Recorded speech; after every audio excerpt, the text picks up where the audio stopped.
my dears. Oh, I realize I don't need two of these. So I'm doing this privately because I don't want this to be misconstrued in a larger context.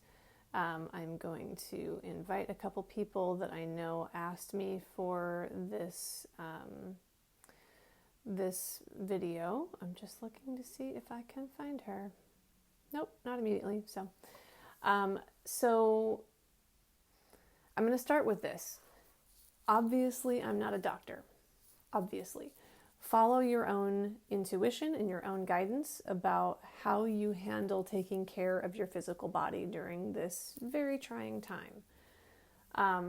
The reason that I'm going to share about how to keep your energy free of the energy of illnesses as much as possible. The reason I share this is because I have a childhood history of being a really sick kid. So not everybody knows that, but this is where my lessons come from for me. And so take what you feel is useful for you. It can't hurt. Like, I'm not saying do this and then you're inoculated and go out and be irresponsible. Absolutely not. But for what we can do, along with other precautions, this is what I want to share. I was a really sick kid. I had very terrible asthma growing up. So much so that I was hospitalized multiple times. I spent time in oxygen tents. I carried a rescue inhaler on my person 24/7. I was taking medication and corticosteroids as a small child. So I have a lot, hi Kelly, I have a lot of experience in growing up being very sick.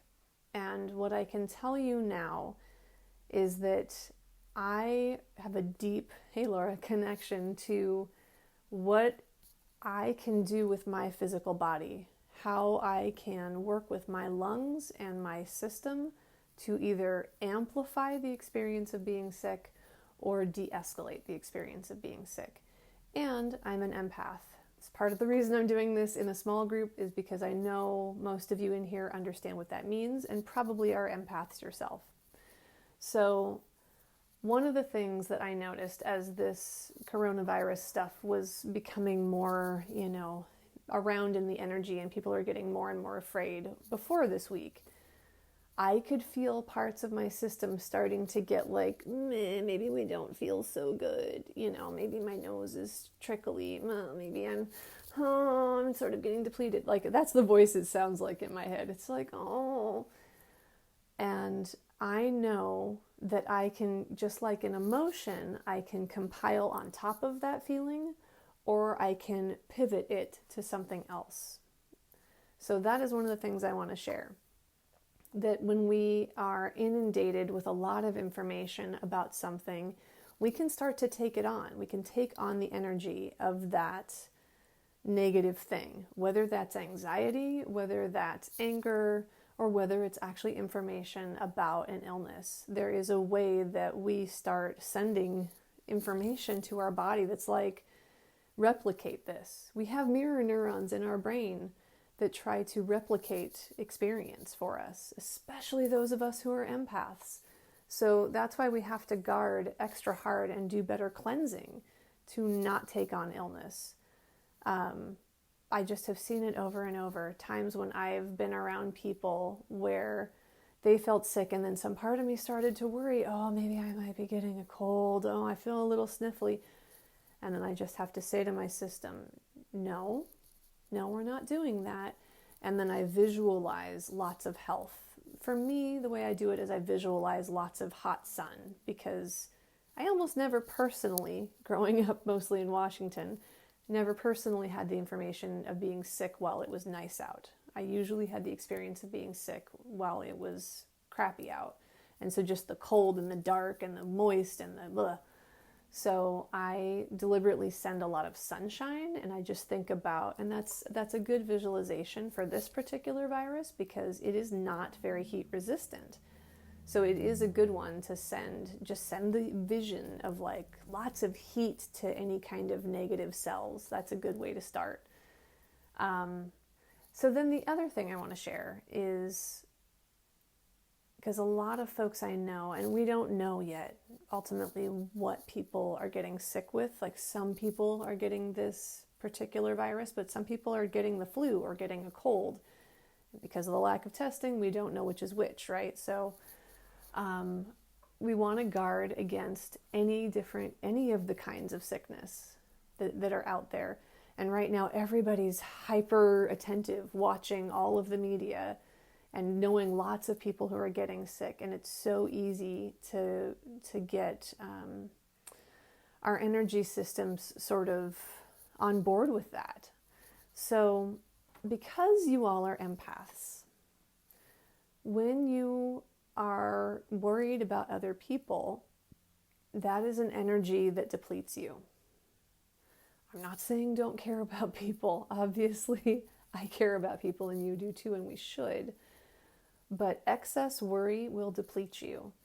And too much worry will start to make you sick, probably. Again, I'm not a doctor. I don't know your body. Caveat, caveat. It does for me. I'll just say it that way. Too much worry about other people makes me feel ill. Like literally, I will start to get sick. So here's a practice that I've been doing for a long time. I'm going to share 2 practices actually. One is, and I posted about this somewhere, that at the end of the day, as an empath, you need to cleanse your system, which means thinking about doing a visualization or saying a literal statement. I'm going to share with you a thing I've probably shared before, but I will share it again. And you are free to use it with your spirit guides and your good connection to the greater good, right? So you say to yourself, I cleanse myself of anything and everything that does not belong to me. Anything and everything that does not belong to me. And spirit knows what you're talking about. Like, it's not like you have to name it. There is stuff that is authentically you, and there is stuff that is not. And that's very clear. If you ask your system right now, how much am I carrying for anybody that's not me? Like, what percentage right now am I holding in my energy system that's not for me? You're going to get an answer. My guess is the answer is something above 1%. So release that shit, cleanse that shit. Like, imagine yourself, like, there's so many visualizations, but imagine yourself being showered with like magical sparkles from spirit, like white light. And it's just flushing you out of everything that's not yours. Or another way is to picture a drain beneath you and like put a bubble around you that is pure spirit and white light, and just open up the drain, and the drain sucks out everything that does not belong to you. Another way is to imagine it like if you've ever seen the X-Men movies, you know how Magneto can like pull metal from anything. Imagine that suddenly you have a magnet outside of you that is magnetized to anybody else's stuff besides yours. And you just wave it over you, and it extracts painlessly. It extracts from you everything and anything that is not your energy. And then you throw it the hell away. So I like to send it up into the sky, where I imagine it being picked up by angels, basically, and they, just like recycled. You can send it down into the center of the earth, into the liquid hot magma. You can break it up by clapping. You can use a rattle and shake it all up. Like, these things all break up energy, but imagine it being like going down a drain, going out the window, going into the center of the earth, something that transmutes it and takes it away from you. And honestly, the more dramatic you can be about it, the better. Because why not? What can it hurt? You're stuck at home anyway, right? So get rid of it. And I feel like when I'm really demonstrative about things, I feel like that makes it really clear that I am letting it go. So I would invite you to do that. So that's one thing you can do. And somebody, when I posted about just the idea of cleansing ourselves, was like, what, every day? And I was like, hell yeah, bitch, every day. I don't mean bitch in a negative way. I'm watching a lot of RuPaul's Drag Race. So I have a lot of beautiful slang from drag queens right now. So when I say bitch, it's only ever a term of endearment. I never use that word in a negative. Anyway, so yeah, bitch, like, yes, get rid of it every damn day. Because you're an empath and you're picking it up every day. It's sort of like asking me if you should wash your hands every day. Yes, every day. You have to do this every day. This is energy hygiene. It is just as important as physical hygiene. And it always has been but now especially because we're all like ramped up in all this chaos and people freaking out. And again, those of us who are empaths are picking up more of that because we're those little sponges that pick up stuff from people. So get rid of stuff. You need to like squeeze out your sponge every day. Yes, every day. Otherwise this shit festers and makes you ill. Okay? So the second thing I'm going to share is a new experience for me, and it's been really helpful. So a couple of months ago, maybe 3 months ago, just with how things have been going politically, I started really noticing I was carrying more stuff, like just worry, and I was having a hard time going to sleep. It was wearing on me, and I can feel it wearing on me. Like when I'm carrying too much anxiety, I'm very sensory oriented. I can just feel it, like it's like wearing down my calcium in my bones. That's how I can just feel it. And going to sleep is not usually a hard thing for me. I know, I'm blessed. Yeah. And I don't have kids, so that helps. But when I can't go to sleep, that's really noticeable. So I was like, because I could feel it, like sort of some part of me being like, I can't go to sleep because I'm holding all this stuff and I can't not hold it. And I'm like, okay, I can't do stuff for other people. And I realized, I mean, not in this big grand sense, right? I can't fix the world. I'm not here to save the world. None of us are. It's like a thing we all do together. So what I realized is I was carrying a really large burden of worry for what was happening on the planet, and that lots of people, including people in power, are not carrying that worry. And so I just turned to Spirit and I said, look, I think I'm carrying more than my fair share of this, and I don't want to just cleanse it out and dispense with it. Like, I don't need to be the fucking recycling plant for things that actually other people should be dealing with. So what I said to Spirit was, please take from me any anxiety or concern or worry that is more than my share of that burden, and send it to the people who should be worried. Because they're not going to fix anything if they're not worried about it, right? We see this constantly. So I'm like, send it to those senators, send it to, I'm not even talking about Mr. Orange in Chief, like this, whatever.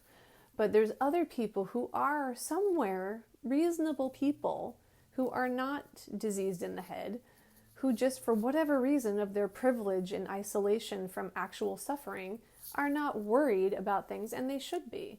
So I said, Spirit, please take this from me and send it to the appropriate people, like tennis racketing it back to them, and let it land on them, because then they will be appropriately woken up and start to take appropriate action.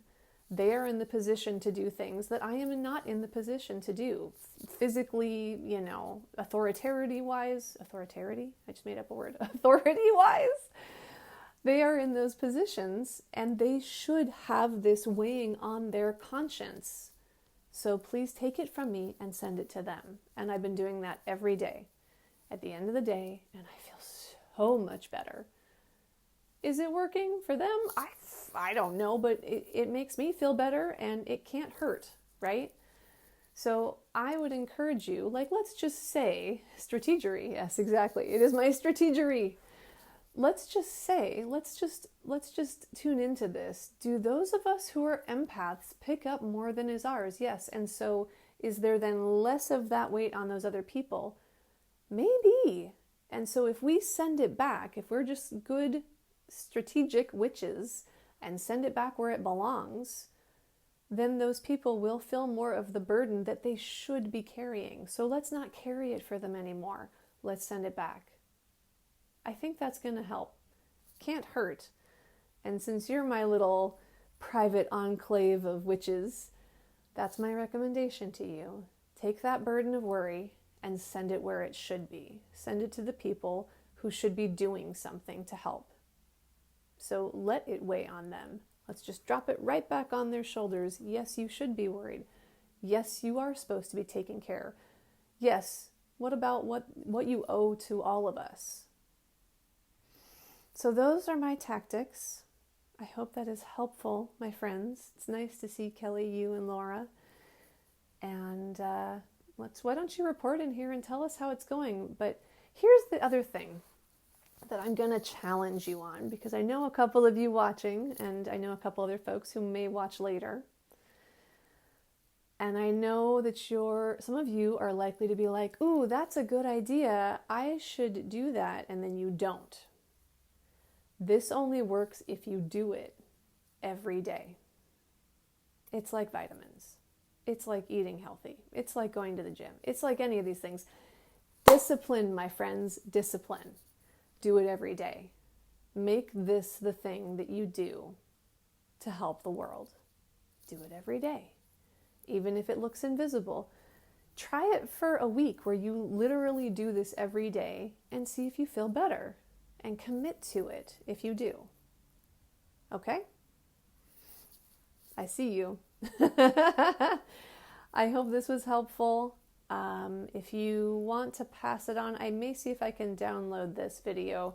I just wasn't ready to share it on my public profile because I didn't want to get pushback from people who don't really understand the path of the empath. You know what I mean? So I felt like I could speak more freely here. So if you want to share it with somebody, let's invite them to the group. Why don't we do that? Just invite them to the group and I'll approve them. So I hope that you've enjoyed this. I hope it's helpful.